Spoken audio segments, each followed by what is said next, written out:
ہے تو وعدہ خلافی کرتا ہے، اور اسی طرح سے جب بات کرے گا تو وہ جھوٹ بولے گا۔ انہی دونوں مذموم صفتوں سے بچنے کے لیے جناب محمد رسول اللہ صلی اللہ علیہ وسلم اپنی نماز میں قرض سے پناہ مانگتے تھے۔ ہم قرض کو معمولی سمجھتے ہیں، ہم نے پان والے کے ہاں پان کھا کے چونا لگا دیا۔ فضیلت الشیخ عبدالسلام بیٹھے ہوئے ہیں، چونا لگانے کا مطلب سمجھتے ہیں آپ کہ فلاں نے فلاں کو چونا لگا دیا، یعنی بیوقوف بنا دیا۔ اور آج جو پان کی دکانوں پہ ہم پان کھا کے چونے کا ٹک مار دیتے ہیں، یہ دلیل ہی اس بات کی طرف ہے کہ یہ جب تک مجھوا گاؤں میں رہے گا پان کھائے گا، اور موقع ملے گا تو ٹرین پکڑ کے ممبئی بھاگ جائے گا، وہ پیسہ ملنے والا نہیں ہے۔ چائے والے کے ہاں ہم 1-2 چائے پی کر کے چلے آتے ہیں، لیکن 15 دن ممبئی سے آئے ہیں، جیب بڑی گرم ہے، ماشاءاللہ، آؤ 4 لوگ چائے پیو۔ اس کے بعد 1 ہفتہ بیتا تو اکیلے چائے پیو۔ اس کے بعد 1 ہفتہ اگر اور رہ گئے تو فلاں چاچا جی ذرا چائے پلا دیجئے، اور اس کے بعد جب چاچا بھی نہیں پلاتے ہیں تو دکان والے کے پاس جا کے، بھائی میرا یہ بزنس، میرا یہ کام ہے، تو 1 مہینہ چائے پلا، میں جیسے ممبئی پہنچوں گا 30 چائے کے بدلے 60 چائے کا تجھے پیسہ دوں گا۔ اور پتا چلتا مہینہ بیتا اور یہ حضرت ٹرین سے 2-2-11 ممبئی پہنچ گئے، اور 1-2 سال آئے ہی نہیں، پتا نہیں بیچارہ چائے بیچنے والا زندہ ہے یا دنیا سے چلے گیا۔ یہ جو ہم لوگوں کو چونا لگاتے ہیں، اللہ رب العالمین کے ہاں کہاں بچ کر کے جاؤ گے؟ جناب محمد رسول اللہ صلی اللہ علیہ وسلم بیان فرماتے ہیں کل قیامت کے دن یوتا بالرجل یوم القیامت علی رؤوس الخلائق، کل قیامت کے دن ایک آدمی کو تمام لوگوں کے سامنے لا کر کے کھڑا کر دیا جائے گا۔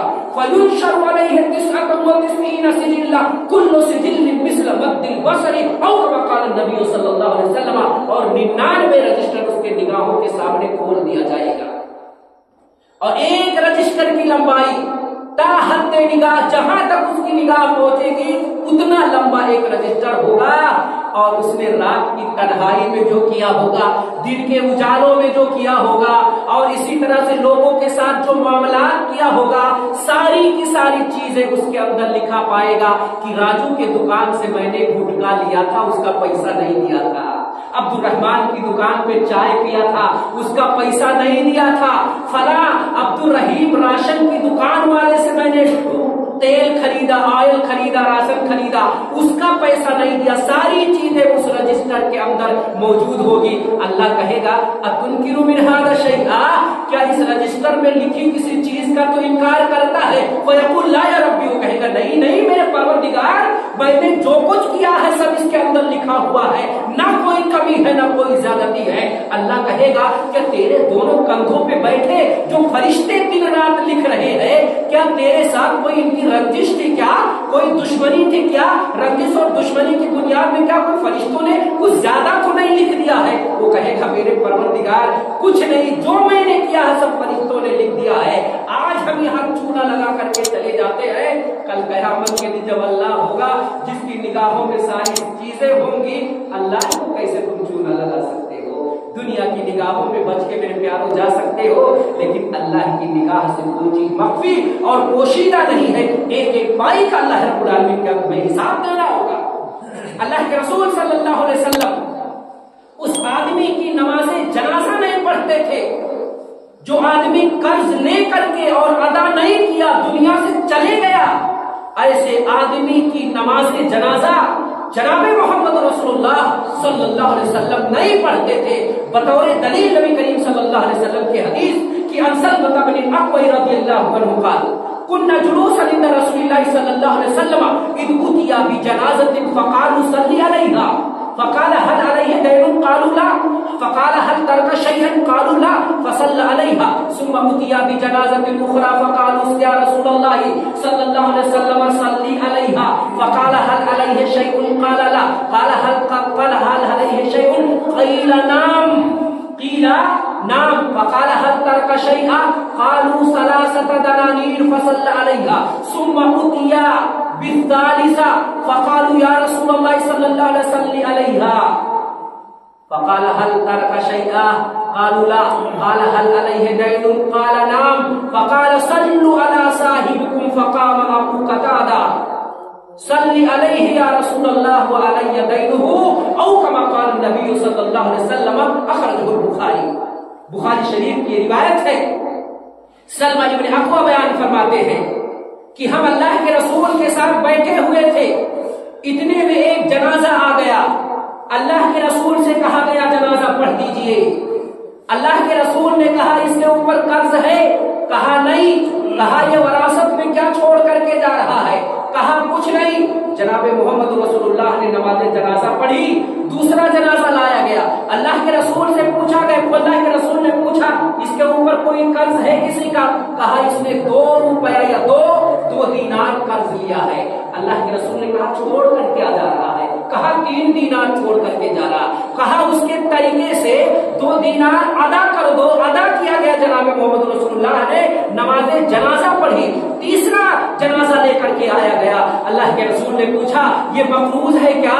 کہا ہاں اس نے قرض لیا ہے۔ رسول محترم نے کہا وراثت میں کیا چھوڑ کر کے جا رہا ہے؟ کہا وراثت میں کچھ بھی چھوڑ کر کے نہیں جا رہا ہے، یہ مقروض ہے، قرض کی حالت میں وفات اس کی ہوئی ہے، اس کے طرف سے کسی نے قرض ادا نہیں کیا ہے۔ رسول محترم نے کہا صلو علی صاحبکم، اے میرے پیارو جاؤ تم اس کی نماز جنازہ پڑھو، میں محمد اس آدمی کی نماز جنازہ نہیں پڑھتا جو قرض کھا کر کے قرض نہ دیا ہو، موت ہو گئی ہو اس کو، موت سے پہلے اس نے قرض ادا نہ کیا ہو، ایسے انسان کی نماز جنازہ میں محمد نہیں پڑھتا۔ ابو قتادہ انصاری صحابی کھڑے ہوئے ہیں، وہ ذمہ داری لے لیتے ہیں، علیہ دین ہو یا رسول اللہ، اے اللہ کے رسول صلی اللہ علیہ وسلم میرے ذمے اس کا قرض ہے، میں اس کے قرض کو ادا کر دوں گا۔ تب جا کر کے رسول محترم نے نماز جنازہ پڑھائی، وہ دن پورا گزر جاتا ہے، دوسرا دن جب آتا ہے رسول محترم ابو قتادہ کے پاس سے گزرتے ہیں، ابو قتادہ سے کہتے ہیں اے ابو قتادہ کل تم نے وعدہ کیا تھا کہ تم فلاں کے قرض کو لوٹا دو گے، فلاں کے قرض کو چکا دو گے، کیا آپ نے اس آدمی کے قرض کو لوٹایا چکایا کہ نہیں چکایا؟ ابو قتادہ نے کہا اللہ کے رسول میں بھول گیا تھا۔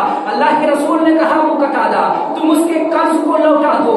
اللہ کے رسول چلے جاتے ہیں، پھر تیسرے دن آتے ہیں، پوچھتے ہیں صحابی سے ذمہ داری تم نے لیا تھا، قرض کو لوٹایا یا قرض کو نہیں لوٹایا؟ کہا اللہ کے رسول ان کی جانب سے میں نے قرض کو چکا دیا ہے۔ رسول محترم نے کہا تھا الآن برد علیہ جلدہ، اب جا کر کے آپ نے اس کی چمڑی کو ٹھنڈک پہنچائی ہے، اب جا کر کے آپ نے اس کی روح کو تسلی بخشی ہے۔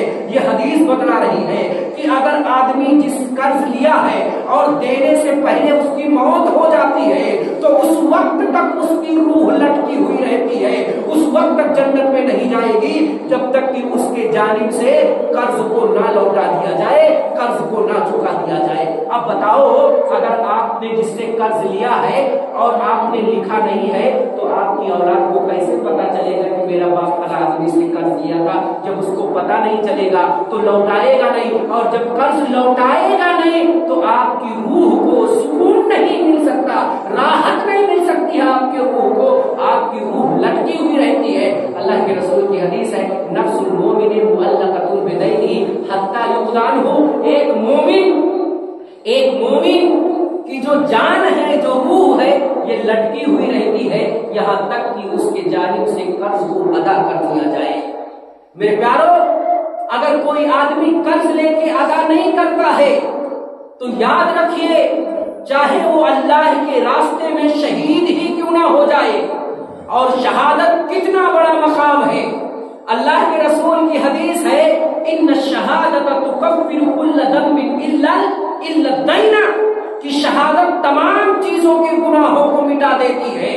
یہ گردن کٹوانا اللہ کے لیے یہ کوئی معمولی کام نہیں ہے، تکلیف دہ کام ہے۔ اس کا اجر اور ثواب یہ ہے کہ اللہ کے راستے میں شہید ہو جانا یہ سارے گناہوں پر پردہ ڈال دیتی ہے شہادت۔ لیکن قرض ایسا معاملہ ہے، قرض ایسی چیز ہے کہ یہ قرض کا گناہ اتنا بڑا ہے کہ شہادت بھی اس کے گناہ کو نہیں دھو پاتی ہے۔